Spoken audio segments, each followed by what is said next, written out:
Hey, fifth grade families. I'm Miss Burns, and I wanted to take a second just to walk you all through some of the expectations that we'll have for your kiddos in the coming weeks, and to give you all some advice and encouragement on helping your student be successful in a virtual environment. So I've created just a little slideshow. It's not long. I won't take long, I promise, but you will see my Bitmoji a lot because I'm a Bitmoji fan. I know Mr. Elliott can get a little overwhelmed with it, but I love it. So here it is.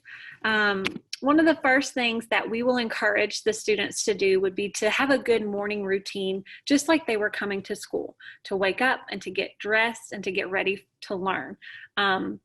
Just to set that difference. You know, we're not going to lay around the house or watch TV or whatever. We're going to learn today. So we want to get up and get ready, eat a good breakfast to have energy, and then use the restroom before Zoom meetings, just to make sure that they're prepared, they're ready to go and to listen. What does being prepared for virtual school look like? So we will encourage students to make sure their Chromebook is charged or charging, to make sure that they're in a good learning environment. And, you know, it's not a high traffic area. It's not got a TV or distractions in the background.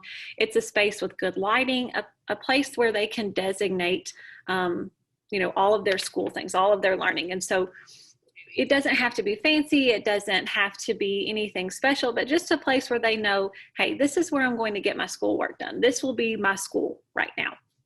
We want to make sure that their supplies are handy so they're not running through the house to get things. Everything is right where they need it. We will also encourage them to check their email every day. So if there is important information that we need to get across to them, we'll usually email that directly to the student. So we want them to be familiar with that, and also checking the Hub website that Mr. Elliott did a tutorial video on, that will have their daily schedule, any important announcements. It will help them get to where they need to be in this virtual learning environment. So the two biggies would be for kids to check their email and check the Hub each day. And again, we will walk students through all of this the first few weeks of school, but this will give you an idea of what we're expecting. Our online class expectations, again, my Bitmoji. We want to encourage kids to be on time, to mute their mics when others are speaking, and to raise their hand if they would like to add something or if they have a question, just like we would do in school. We want for kids to keep their camera on if they can, just so that we can get that community feeling. They can have a part in the learning. They can participate. We'll always encourage kids to be kind and respectful and to pay attention.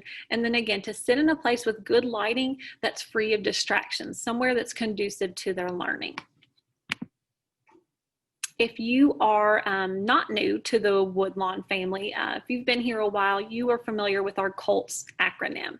And those will also be our expectations beyond just those Zoom etiquette expectations. And these are cooperation, ownership, listening to learn, trustworthiness, and striving for success. And so we will really encourage these habits in kids. And when we see these habits displayed, we will highlight that and we will encourage them. And we will do that this year through Class Dojo.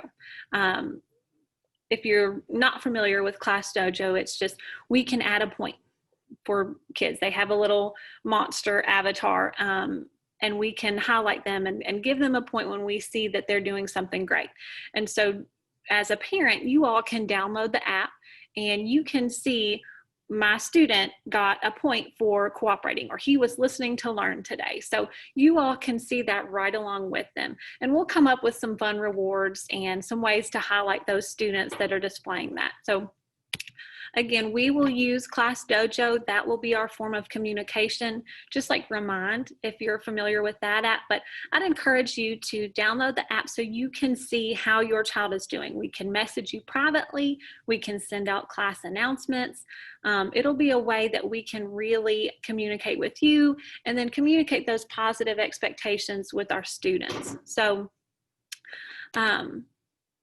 Again, you can download the app, you can sign up. Your teacher, your homeroom teacher should have emailed out an invitation. If they have not, that's coming. Or you can contact your child's homeroom teacher if you have any questions about that.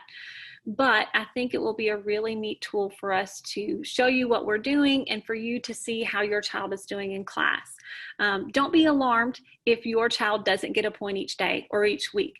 Those will really be used for, like our COLTS awards in school, just highlighting the students that are going above and beyond our expectations. They're displaying the ownership, they're listening to learn, they're striving for success. So we want to do our best to highlight those.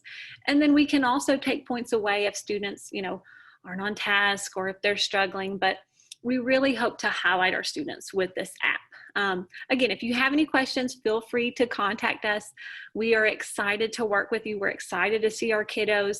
I think it's going to be a great year, and I think that we will have lots of fun. I think your child will grow, and like I said, it's going to be great. It's going to be different, but it's going to be great. Thanks.